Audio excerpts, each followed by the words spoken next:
Denise Raleigh here from the library, and we are so looking forward to the spring weather as it comes in. And we got springtime, we got elections, we got tons of wonderful programs and events here at the library.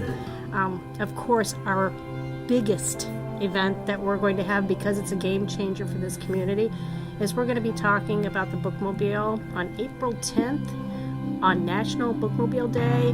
We are going to introduce this community to our new Bookmobile. So I'm going to be talking to our new Bookmobile manager, Danny Rice, and excited to introduce him to you. So another thing going on during National Library Week, we will be having Food for Fines here at the library, which is a popular event within the community. And later on in April, you guys can look forward to the Authors Fair. We've got a bunch of local authors participating in that, so we're pretty excited. And the other thing, which is kind of well-timed, of course, for April, is your teen looking for a job?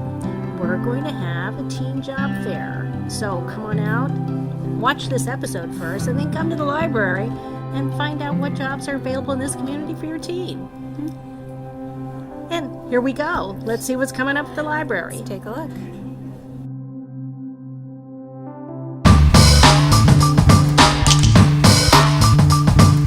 You're watching GBTV. Hi everybody. Today I'm here with Tracy from Customer Relations, and I wanted to ask her a few questions about our Food for Fines program. Tracy, can you tell me a little bit about this? Because I'm not sure I understand it all. Yes, Food for Fines is an annual program at Gail Borden Public Library where we accept 1 can of food for $1 in overdue fines. Wow, so I can bring in canned goods and knock off all those fines that my family has racked up over the past couple of weeks, months, and then we can start fresh? Absolutely, just like spring, starting with a clean slate. So this program applies to overdue fines. If you have replacement costs or billed items on your cart, those are not eligible for the program, but any amount of overdue fines are eligible. So in a way, it is limitless. Wow, that's great. So this goes on April 6th through April 13th. That's right. So it's going to be Saturday to Saturday, the 6th through the 13th. I have a question. Where do these canned foods go? They go to area food pantries in Elgin. Wow, that's excellent. Really excited about this. Hopefully everybody will take advantage of this. Anything else? Yeah, I just want to throw in there that you can visit any of the 3 locations. We are all accepting Food for Fines. So that's here at the main library in downtown Elgin, the South Elgin branch in South Elgin, and the Rayco branch on the far west side. Well, thank you, Tracy, for the information today. I did, however, want to ask you, is there any Food for Fines that I can't bring in food-wise? Excellent question. The answer is yes. So, unfortunately, we cannot accept candy, bottled water, items in glass jars, or opened or outdated and dented cans and things of that nature. Well, that makes a lot of sense. Thank you again for your information. I really hope that we all can try to take advantage of this, because what a great opportunity to not only give back to our community, but knock off some of those fines and start out fresh for the spring. Exactly. Visit the website for more information. It's www.gailborden.info. See you soon. Have a good day. You are watching GBTV.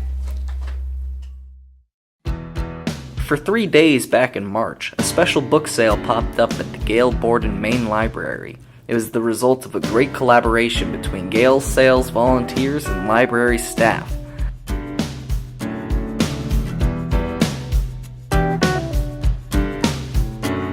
The pop-up book sale was a great success, and the funds raised from the sale will go toward valuable library projects like summer reading and community exhibits.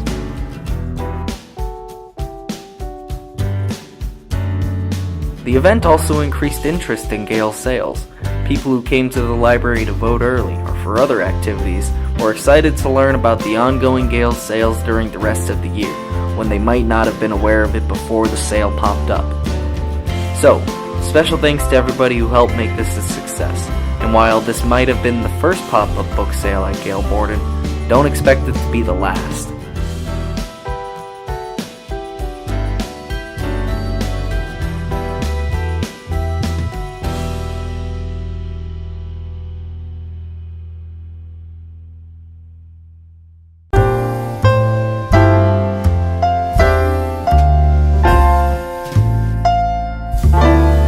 Hey, you're watching GBTV. You might be wondering where we are. We are on the new Gale Borden Public Library District Bookmobile. So this is literally a school bus that's been retrofitted to have a small library on it. So it's going to be able to hold about 2,700 items, and we're going to be bringing the library to you very soon. All right, we are so excited. We're bringing you a behind-the-scenes look at the Bookmobile. Way more exciting, we're here with our new manager of Bookmobile Services, Danny Rice. But we are coming to you from Cards Inc. in Elgin, where we are getting our Bookmobile gussied up and getting ready to bring this new service to Elgin and the surrounding areas, everybody in the library district. So, Danny Rice. Hello. What's it feel like to start a new service in this area? It's been a very fun experience so far, really kind of building something from the ground up. The library that I'm coming from that had a Bookmobile service has had one for about, I think 75 years or so. So there's pros and cons to having it kind of grandfathered in, but I'm really excited because we're going to be able to really kind of tailor the service to what our community needs. Oh, that is fantastic. Yeah. And again, through our research, we have found out that we did have a Bookmobile in 2 years, from 1960 to 1962. But what we found also in research through the years, that people have a hard time getting to the library sometimes. We want to think everybody can make it in, but they can't. So what's the Bookmobile going to do for our community? The Bookmobile is really going to be able to be essentially a mobile branch. And we'll be able to visit, right now I think we have 27 stops scheduled all throughout the community. South Elgin, Bartlett, of course a lot of them are in Elgin. So we're going to we've got north, east, southwest. We're really just trying to kind of find all those pockets where we have, a lot of library card users who might find it difficult to get to the library. When you talk about library card users, I think I heard, and please correct me if I'm incorrect, are you going to be able to issue library cards from this Bookmobile? Absolutely, yeah. So in addition to checking out books and DVDs, we're also going to be able to register new cards. And when you're driving around, you're going to have this, about 2,700 items on here for checkout. Yep. But are you just going to be like a branch service? I mean, so when your day, if you could, what's a day on a Bookmobile seem like to you? Sure, yeah.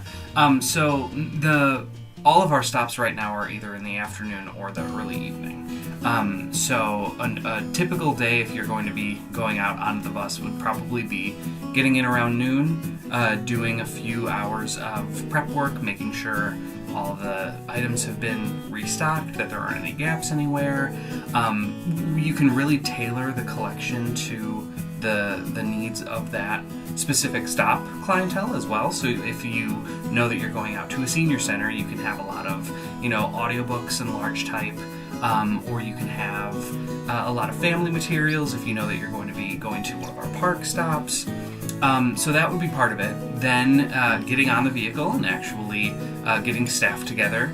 All of the stops that we're going to have 2 people out on them at least, because we do have some volunteers who want to come out to stops with us as well, which is fun.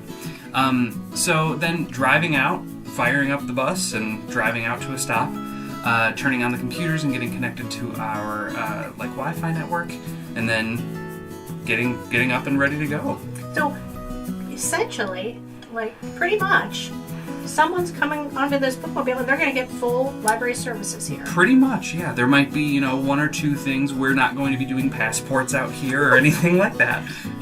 But you can come to the main library for that's that. That's right, yes. 270 North Road. So not 100% of the services, but I would say probably 90-95% we're hoping for. So this is going to be truly very exciting. Again, you come to us with really a lot of experience.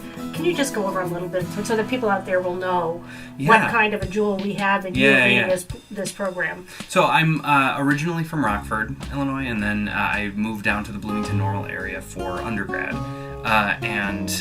My last semester in undergrad, I started working a part-time job at the Bloomington Public Library down there, not really thinking that I was going to be pursuing it as a career, and then the more I got involved in the work, the more I really loved it.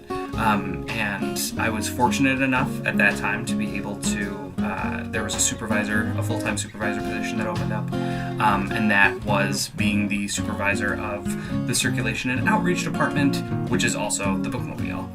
So as soon as I found out that I could learn to drive the Bookmobile, I wanted to. So I was able to get my CDL, and then for about 5 years I worked in that, training new drivers and picking out stops and maintaining the collection and just really kind of being able to dive into it.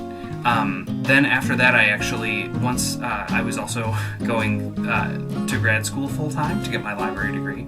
And once I graduated from graduate school, I was then able to get a job as a children's librarian at the Bloomington Library, and then later at the Normal Public Library, which is just across town there. So I've got about 2.5 years of experience doing story times and STEAM programs and things like that, but then with the kind of underlying Bookmobile experience as well. Awesome. Yeah. And I know this particular segment will be playing throughout the month of April, but on April 10th, we have something special planned for this. So April 10th at the main branch from 4:30 to 6:30, we are going to have our launch party, where we are going to have a ribbon cutting ceremony where the vehicle is going to drive through a ribbon. We're going to have refreshments, and word on the street is a still walker / juggler is going to be performing. We're going to have some really fun crafts for the kids to do, and little kind of banker's box bookmobiles that the kids can drive around in, which is going to be a lot of fun. Community leaders are going to be giving short speeches about how the service is really going to help their demographic clientele, and it's going to be a lot of fun. So 4:30 to 6:30, treats. And there will be food. Refreshments. Yeah. So, all right, we're so excited to get this started in the community. Aren't you, Danny? I am. I'm excited to get rolling.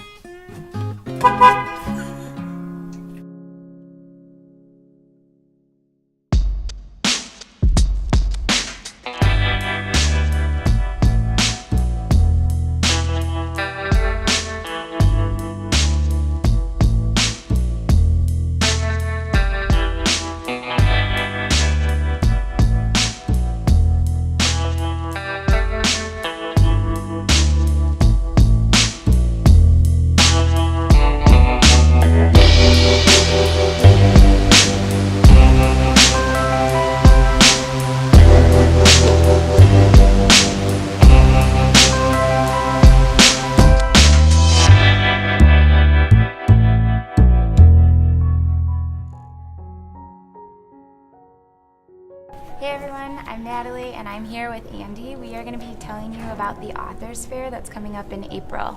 Andy, do you want to introduce yourself? Hi, I'm Andy Houston. I'm Reader's Advisory for the Adult Department here at Gale Borden Library. Oh boy. And I'd like to tell you about the 4th annual Authors Fair that we're having on April 28th. That's great. It's from 2 to 4 in the afternoon. It's here downstairs in the Meadows room.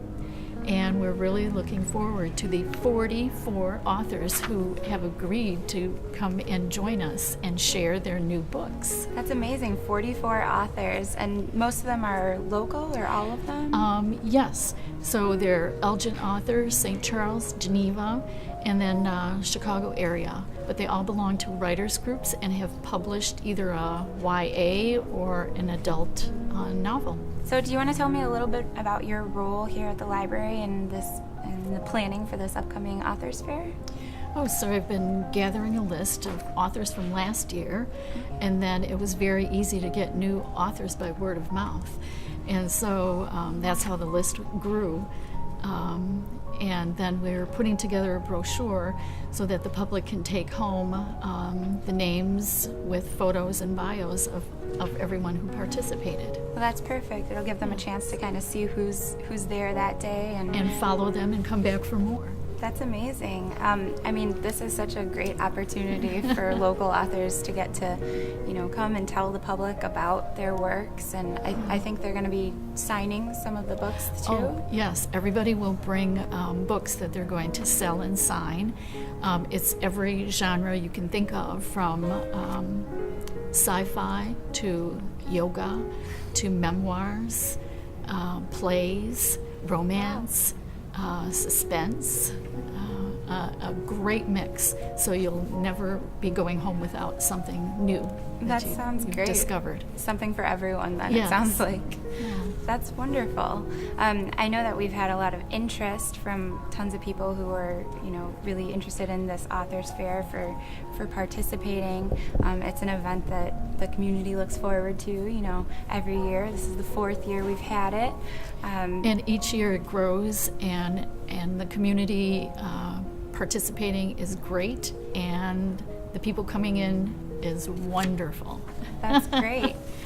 Well, anything else you'd want to let people know about the Authors Fair? Yeah, please come. Don't forget, it's Sunday, April 28th. Okay. And meet and greet great new authors, and you'll be happy you came. Perfect. Well, thank you so much, and we'll see you there April 28th.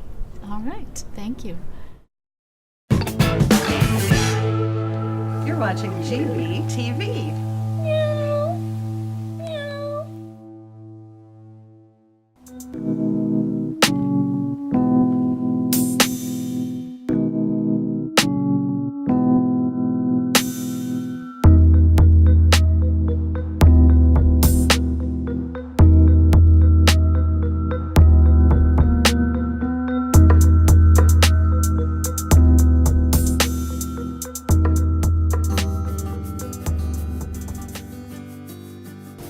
Hi, I'm Laura Espinoza, and I'm here with Billy. Billy, what's your job here at the library? I'm the director of Studio 270, our high school teen center and digital media lab. What is the Teen Job Fair, and who is it for? Our Teen Job Fair is a place for and time for teens to meet with interviewers, talk about jobs, fill out applications, and more. And it's for teens ages 16 to 19. Perfect. Who is going to be there? Of course, the Gailbourn Library will be there interviewing, as well as Santa's Village and McAllister's Deli, and there will be a bunch more. What kind of positions do you expect to see there? Well, a lot of positions for teens. Part-time and seasonal work, think about Santa's Village and your summer job. There will also be year-round jobs for teens. What additional resources will be available? Well, we'll have a bunch going on. The Elgin Police Department will be there doing mock interviews, so make sure you take advantage of that to get your interview skills down.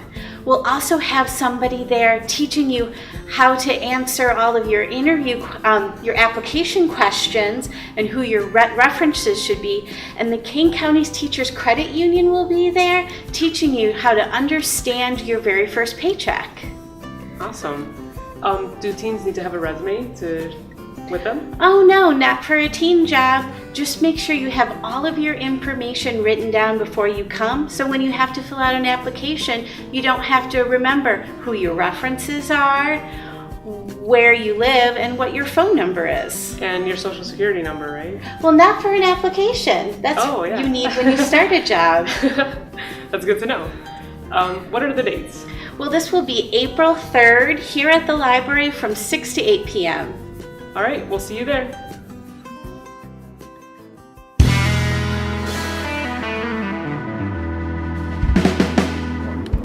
You're watching GBTV. Obviously, we have a lot of really amazing things going on in April. Teen Job Fair, starting it off right at the beginning of the month, and then we've got the Authors Fair. I know we talked about the Bookmobile and National Library Week with Food for Fines, so it's going to be really exciting. What other things are you looking forward to?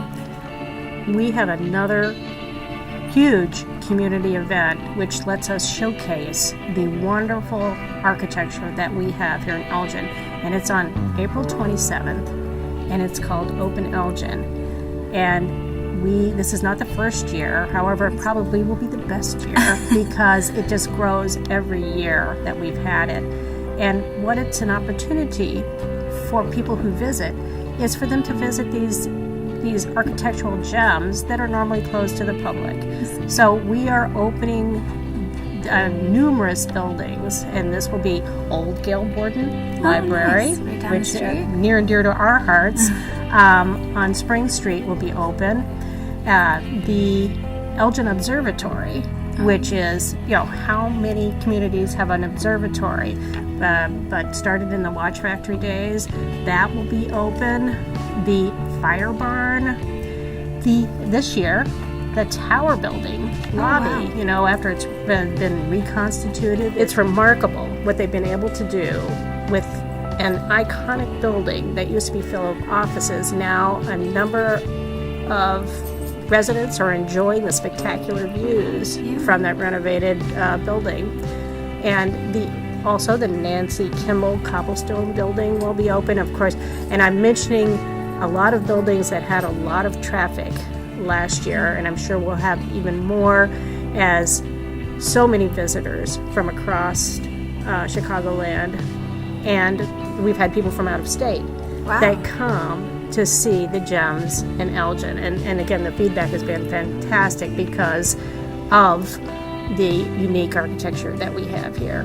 That's amazing. Yeah. Oh, and what else? What else will be happening in April in the community? Well, I do know that April is Earth Day and Earth Day month, and that's a big thing here in Elgin. So I know all month long we're going to be celebrating Earth Day with a variety of events for people of all ages. There's events for children with a lot of crafts, and there's the Earth Day celebration is actually also on April 27th, and that's going to be at the Hawthorne Hill Nature Center. But if you were interested in learning more about Earth Day celebrations and what we've got going on in April, you could check out the library's website, or you could check out the Elgin Earth Day Facebook page. They've got a bunch of events listed there, and it'll be fun all month long. Awesome. Hey, thanks for watching, and we're looking forward to seeing everybody at the library in April or the Bookmobile. Bye. Bye.